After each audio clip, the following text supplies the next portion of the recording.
नमस्कार। धन्यवाद व्यास charitable trust के हमारे अध्यक्ष महोदय सुश्री प्रियंका माहेश्वरी जी का, आशुतोष जी का, मुकेश यादव जी का, डॉक्टर सतीश गुलाटी जी का, गीतांश गुलाटी जी का, कोटा से शर्मा जी, उदयन शर्मा जी का, और ट्रस्ट के सभी पदाधिकारियों का मैं सम्मानपूर्वक सम्मान करते हुए दो शब्द जो मुझे चेयरमैन साहिबा सुश्री प्रियंका माहेश्वरी जी ने बोलने के लिए कहा है, विषय दो शब्द में पूरी हो नहीं पाएगी, तो इसके लिए मैं अपनी बात आरंभ करने से पहले क्षमा प्रार्थी हूँ। आपने मुझे विषय दिया है वुमेन एम्पावरमेंट के लिए। बात करने से पूर्व बड़ा अजीब सा महसूस कर रहा हूँ कि मैं किस सब्जेक्ट के ऊपर, किस विषय के ऊपर, जहाँ पे जिस देश में महिलाओं को लक्ष्मी के रूप में, शक्ति के रूप में हम पूजते आए हैं आदिकाल से, आज भी पूछते हैं, उसी विशेष वर्ग को हम उपेक्षित भी रखे हुए हैं। लिंग भेद आधार पे उसको हमने अपने से कमतर आंका है, और आज हम महिला सशक्तिकरण के विषय पे बोलने जा रहे हैं। विषय चुभने वाला है, सोचनीय है। साथियों, महिला सशक्तिकरण एक विशेष चर्चा का विषय जरूर है, पर हमें ये भूलना नहीं है कि हम आदि ग्रंथों से नारी के महत्व को हम हमेशा मानते आए, और हमेशा हमारे बड़ों ने और शास्त्रों में लिखा है कि यत्र नार्यस्तु पूज्यन्ते रमन्ते यत्र देवता, अर्थात जहाँ नारी की पूजा होती रही है वहाँ देवता निवास करते रहे। परंतु देखिए तो सही विडंबना कि नारी में इतनी शक्ति होने के बावजूद आज हम उसके सशक्तिकरण कि आज हमें महसूस हो रहा है कि अत्यंत आवश्यकता महसूस कर रहे हैं। महिलाओं के आर्थिक सशक्तिकरण का अर्थ कि उनके आर्थिक फैसलों में आय, संपत्ति और दूसरे वस्तुओं की उपलब्धता, इन सुविधाओं को पाकर वो अपने सामाजिक स्तर को ऊंचा करें। राष्ट्रीय विकास में महिलाओं के महत्व और अधिकार के बारे में समाज में जागरूकता लाने के लिए प्रयास के माध्यम से अनेक प्रायोजित प्रोग्राम भी किए जा रहे हैं। मातृ दिवस, अंतर्राष्ट्रीय महिला दिवस आदि अनेक कार्यक्रमों के द्वारा सरकार और हमारे समकक्ष अन्य ट्रस्टों के द्वारा कई कार्यक्रम किए जा रहे हैं। महिलाओं को कई क्षेत्र में विकास की जरूरत है। वैसे भी हमारे भारत में महिलाओं को सशक्त बनाने के लिए सबसे पहले समाज में उनके अधिकारों और मूल्यों को मारने वाली उन सभी राक्षसी सोच को मारना जरूरी है, जिनमें कुछ दहेज प्रथा, अशिक्षा, यौन हिंसा, असमानता, भ्रूण हत्या, महिलाओं के प्रति घरेलू हिंसा, वेश्यावृत्ति, मानव तस्करी और ऐसे कई दूसरे विषय। देश के उच्च स्तर पर लिंग असमानता, जहां महिलाएं अपने परिवार के साथ ही बाहरी समाज के लिए के भी बुरे बर्ताव से पीड़ित है। भारत में अनपढ़ों की संख्या में महिलाओं की संख्या ज़्यादा है। नारी सशक्तिकरण का असली अर्थ तब समझ में आएगा जब भारत में उन्हें अच्छी एजुकेशन, शिक्षा दी जाए। उसकी पहल हमें अपने घर से करनी होगी मित्रों। उन्हें इस काबिल बनाया जाए कि वह हर क्षेत्र में स्वतंत्र होकर अपने दम पर फैसले ले सके। महिला सशक्तिकरण का अर्थ ये नहीं है कि उनको हमने अतिरिक्त अधिकार दिए।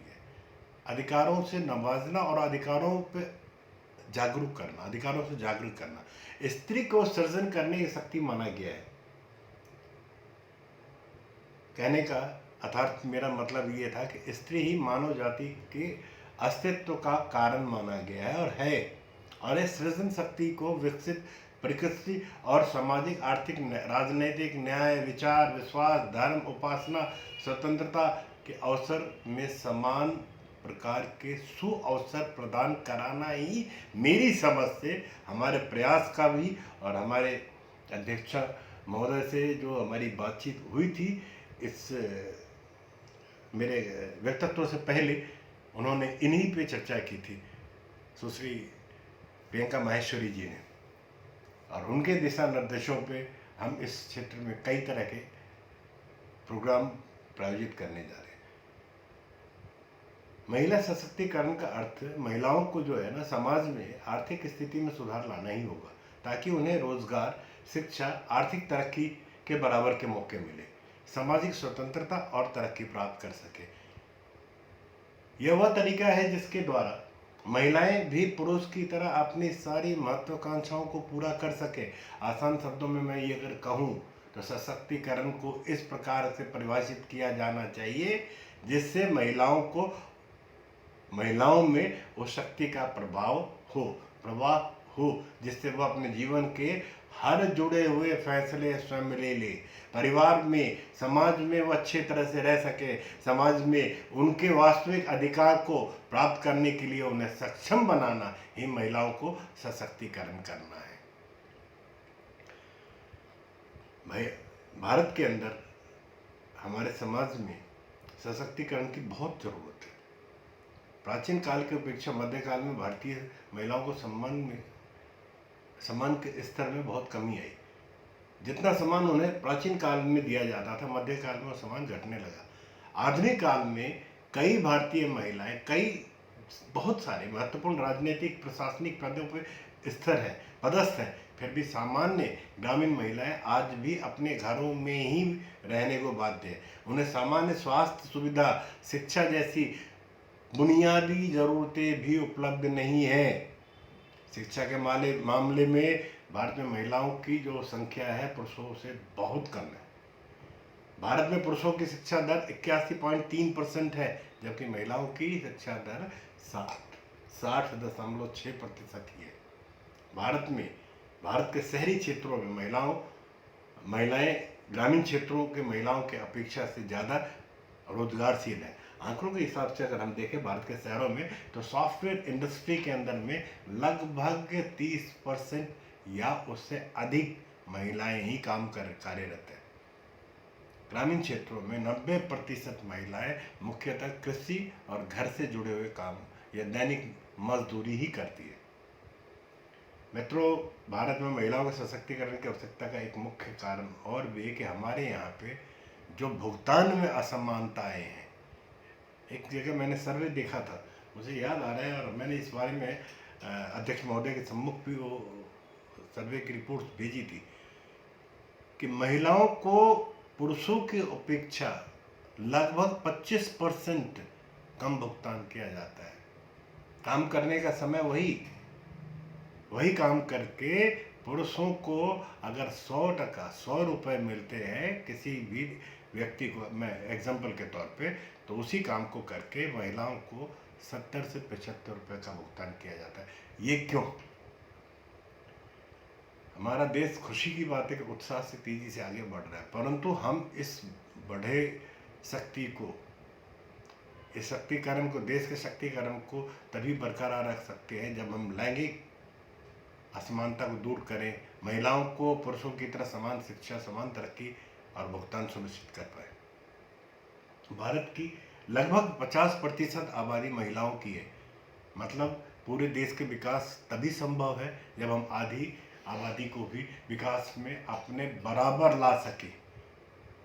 वो अभी सशक्त नहीं है, वो अभी कई सामाजिक प्रतिबंधों से जुड़ी हुई है। ऐसी स्थिति में हम नहीं कह सकते कि हमारा समाज, हमारा भविष्य आधी आबादी को मजबूत किए बिना हमारा देश विकसित हो पाएगा, हमारा देश सक्षम हो पाएगा।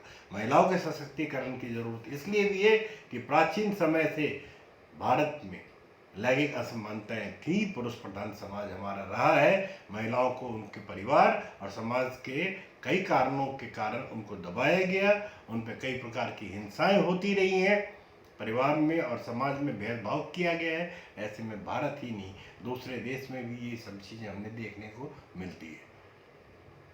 भारतीय समाज में महिलाओं को सम्मान देने के लिए बहन, माँ, पुत्री, पत्नी, देवियों के रूप में पूजने की परंपरा आई है, लेकिन आज केवल एक मात्र ढोंग दिखावा मात्र रह गया है। पुरुष पारिवारिक सदस्यों द्वारा सामाजिक, राजनीतिक अधिकार, काम करने का अधिकार, आज़ादी का अधिकार, शिक्षा का अधिकार पूरी तरह से उनके लिए प्रतिबंधित कर दिया गया है। पिछले कुछ वर्षों से महिलाओं के खिलाफ होने वाले लैंगिक असमानता को बुरी तरह से और बुरी प्रथाओं को हटाने के लिए सरकार द्वारा कई संवैधानिक और कानूनी अधिकार भी बनाए गए, लागू भी कराए गए हैं। हालांकि ऐसे बड़े विषय को सुलझाने के लिए महिलाओं सहित सभी लोगों का परस्पर सहयोग की जरूरत है। आधुनिक समाज में महिलाओं के अधिकार को लेकर जागरूक है, जिसका परिणाम यह है कि बहुत सारे हमारी संस्था जैसे कई स्वयंसेवी समूह, एनजीओ इस काम को करने के लिए अपनी रुचि और इस काम को करते हुए आगे बढ़ रहे हैं। महिलाएं ज़्यादा खुले दिमाग की होती हैं, वे सभी आयामों में अपने अधिकारों को पाने के लिए सामाजिक बंधनों को धीरे धीरे तोड़ रही हैं। हालांकि अपराध इसके साथ साथ चल रहा है, इसके पैरेलल अपराध भी चल रहा है। भारत में महिलाएं सशक्तिकरण के रास्ते में जो हमने महसूस किया है, जो रुकावटें आ रही हैं, क्या क्या रुकावटें हैं, किस तरह की रुकावटें हमारे बीच में आ रही हैं, दो चार रुकावटों के बारे में मैं जिक्र करना चाहूँगा। भारतीय समाज में एक ऐसा समाज है जिसमें कई तरह के रिवाज हैं, मान्यताएं हैं, परंपराएं हैं। कुछ पुरानी परंपराएं हैं, कुछ परंपराएं ऐसी है जो भारत की महिलाओं को सशक्तिकरण के लिए रोकती हैं। उन्हीं में से कुछ पुरानी और रूढ़िवादी विचारधाराओं के कारण में भारत के बहुत सारे क्षेत्रों में महिलाओं को घर छोड़ने पर पाबंदी है, घर से बाहर नहीं जा सकती, शिक्षा रोजगार के लिए बाहर जाने के लिए उनको आज़ादी नहीं मिली हुई है। पुरानी और रूढ़िवादी विचारधाराओं के वातावरण में रहने से महिलाएं खुद को पुरुषों से कमतर मानने लगी हैं। अपने वर्तमान सामाजिक और आर्थिक दशा को बदलने में वो नाकाम हो रही है। कार्य क्षेत्र में होने वाले शोषण भी महिलाओं को सशक्तिकरण में एक बड़ी बाधा है। निजी क्षेत्र जैसे कि सेवा उद्योग, सॉफ्टवेयर उद्योग, शैक्षिक उद्योग, अस्पताल इस समस्या से सबसे ज़्यादा प्रभावित है।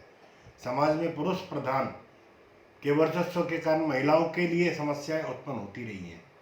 पिछले कुछ समय कार्य क्षेत्रों में महिलाओं के साथ होने वाले उत्पीड़नों में काफ़ी वृद्धि देखी गई है और पिछले कुछ दशकों में लगभग 170% की वृद्धि देखी गई है। भारत में अभी भी कार्यस्थलों पे महिलाओं के साथ लैंगिक स्तर पर काफ़ी भेदभाव किया जाता है। कई सारे क्षेत्रों में महिलाओं को शिक्षा, रोजगार के लिए बाहर जाने की इजाज़त भी नहीं मिलती। इसके साथ ही वो आज़ादी पूर्व कार्य करने और परिवार से जुड़े फैसले लेने की भी आज़ादी उनके पास नहीं है और उन्हें सदैव हर काम, हर कार्य में पुरुषों की अपेक्षा कमतर माना जाता है। भारत में महिलाओं को अपने पुरुष के समकक्ष कम भुगतान किया जाता है, पुरुषों से कम भुगतान किया जाता है। और ये समस्या और भी ज़्यादा दयनीय हो जाती है जब खास तौर पे दिहाड़ी वाले मजदूर जगहों पे जहाँ पे डेली वेजेस काम है, वहाँ तो ये इसकी हालत बहुत ज़्यादा बदतर है। समान काम को करने के लिए समान समय तक काम करने के बावजूद महिलाओं को पुरुषों से कम भुगतान करना, पुरुषों और महिलाओं के बीच में शक्ति असमानता को प्रदर्शित करते हुए संगठित क्षेत्र में काम करने वाली महिलाओं को पुरुषों के समकक्ष समान अनुभव और योग्यता होने के बावजूद भी कम भुगतान दिया जाता है। महिलाओं में अशिक्षा और बीच में पढ़ाई छोड़ने जैसी समस्याएं हम हर जगह देख रहे हैं, जो सशक्तिकरण में बहुत बड़ी बाधा है। वैसे तो लड़कियां शहरी क्षेत्रों की लड़कियां शिक्षा के मामले में लड़कों के बराबर है, पर ये दृश्य हमें ग्रामीण क्षेत्रों में नहीं दिखाई देती, वहाँ ये काफ़ी पीछे है। भारत में शिक्षा दर, शिक्षा के मामले में 10वीं 12वीं करने के बाद में लड़कियों को घर बिठा दिया जाता है। हालांकि पिछले कुछ दशकों से सरकार द्वारा लिए गए प्रभावी फैसलों से भारत में बाल विवाह जैसे कुरीतियों को तो काफ़ी हद तक कम कर दिया जा चुका है। फिर भी जल्दी शादी करने के कारण महिलाओं का जो विकास है ना, वो पूरा नहीं हो पाता, विकास रुक जाता है और शारीरिक रूप से मानसिक रूप से वयस्क नहीं हो पाती। भारतीय महिलाओं के विरुद्ध कई सारे घरेलू हिंसाएं, दहेज, ऑनर किलिंग, तस्करी, मानव शरीर जैसे गंभीर अपराध देखने को मिलते हैं। हालांकि ये अब काफ़ी अजीब है कि शहरी क्षेत्रों की महिलाओं और ग्रामीण क्षेत्र की महिलाओं की अपेक्षा आपराधिक मामले ग्रामीण क्षेत्रों में ज़्यादा है। कामकाजी महिलाएं भी देर रात तक अपनी सुरक्षा को देखते हुए सार्वजनिक परिवहन का उपयोग नहीं करते। सही मामले में तो महिला सशक्तिकरण की प्राप्ति तभी की जा सकती है जब महिलाओं की सुरक्षा सुनिश्चित किया जा सके, वो भी पुरुषों की तरह बिना भय स्वच्छंद रूप से कहीं आए और जा सके। कन्या भ्रूण हत्या या फिर लिंग के आधार पर गर्भपात भारत में महिला सशक्तिकरण के रास्ते में सबसे बड़ी बाधाओं में एक बाधा है। कन्या भ्रूण हत्या अर्थात लिंग के आधार पर भ्रूण की हत्या। कन्या भ्रूण का पता लगते ही चलते ही मां के सहमति के बिना भी गर्भपात करा दिया जाता है। भ्रूण हत्या के कारण हरियाणा, जम्मू कश्मीर जैसे प्रदेशों में स्त्री और पुरुष के लिंग अनुपात काफ़ी ज़्यादा अंतर आ चुका है।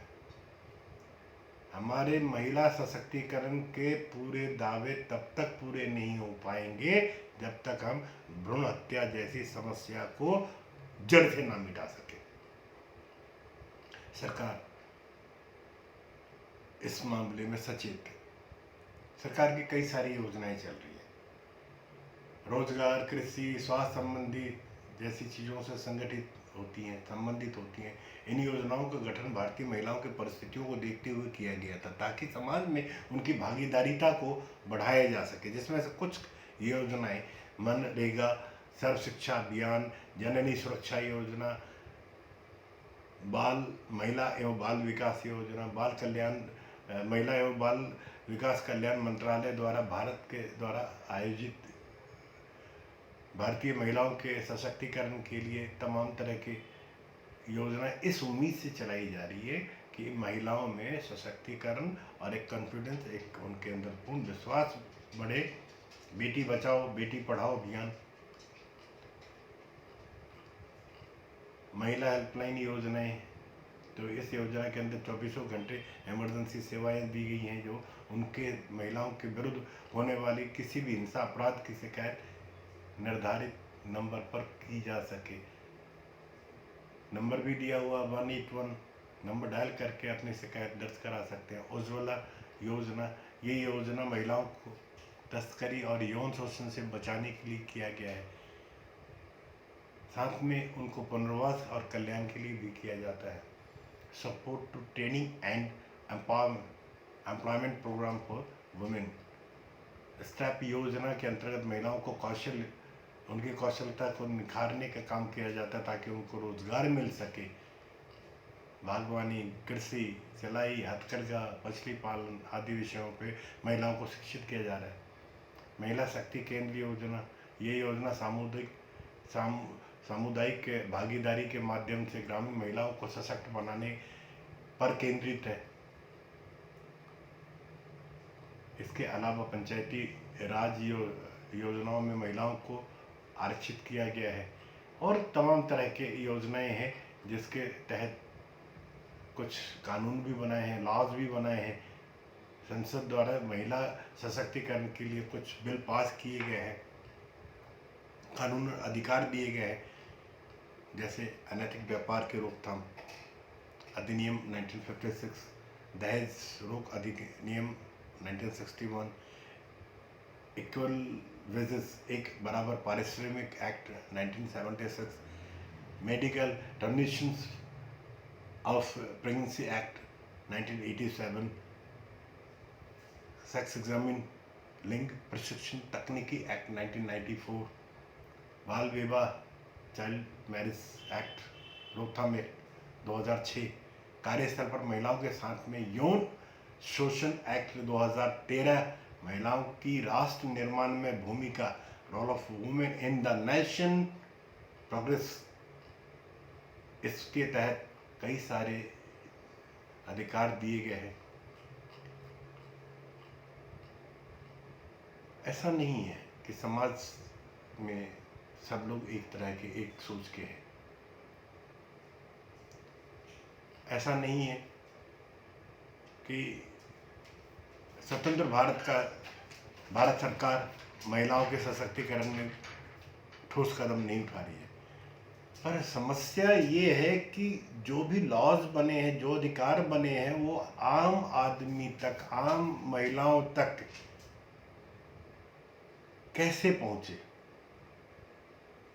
इसके लिए प्रयास संस्था सुश्री प्रियंका माहेश्वरी जी के नेतृत्व में और आप सभी के साथ हमने एक अभियान जो छेड़ा है, जो सरकार द्वारा प्रायोजित प्रोग्राम्स को आम आदमी तक, आम महिलाओं तक ले जाने के लिए हम छोटे छोटे प्रोग्राम कर रहे हैं, नुक्कड़ प्रोग्राम कर रहे हैं, awareness, rights to awareness programmes कर रहे हैं। हम इस अभियान को पैन इंडिया में चलाने जा रहे हैं। साथियों, काम करने से पहले हर काम बहुत बड़ा होता है। पत्थर तो उठाओ और उछालो तो सही आकाश में, हम भी तो देखें कहाँ तक जाता है। जब हमने करने की सोच ही रखी है और ऐसे मार्गदर्शन, ऐसे नेतृत्व में हम काम करने को हमको मौका मिला है, तो निश्चित हम सफल होंगे। मित्रों, भागीदारों, मुझे इस संदर्भ में बहुत कुछ बोलना था, फिर कभी। आज मैं आप सभी का पुनः आभार प्रकट करते हुए कि आपने मुझे अपने मंच पे मुझे बोलने का मौका दिया। पुनः ट्रस्ट, चैरिटेबल ट्रस्ट के अध्यक्ष सुश्री प्रियंका माहेश्वरी जी का आभार, आशुतोष जी आपका आभार, मुकेश यादव जी, शर्मा जी कोटा से, जॉनी जी अहमदाबाद। लगता है कि प्रयास पूरे भारत मुझे प्रयास में दिखाई दे रहा है। शैलेश बाबू बिहार, अनय जी झारखंड से, मेहरुदा असम से, महाराष्ट्र से, आलोक जी, आप सभी का आभार। आप सभी का साथ और समर्थन जब प्रयास के साथ जुड़ा तो प्रयास कहता है कि मैं भारत हूँ। संपूर्ण भारत में हम अपने इस अभियान को हर घर ले जाने का प्रयास, सफल प्रयास और सार्थक प्रयास करेंगे और कहेंगे this is the power of प्रयास। नमस्कार।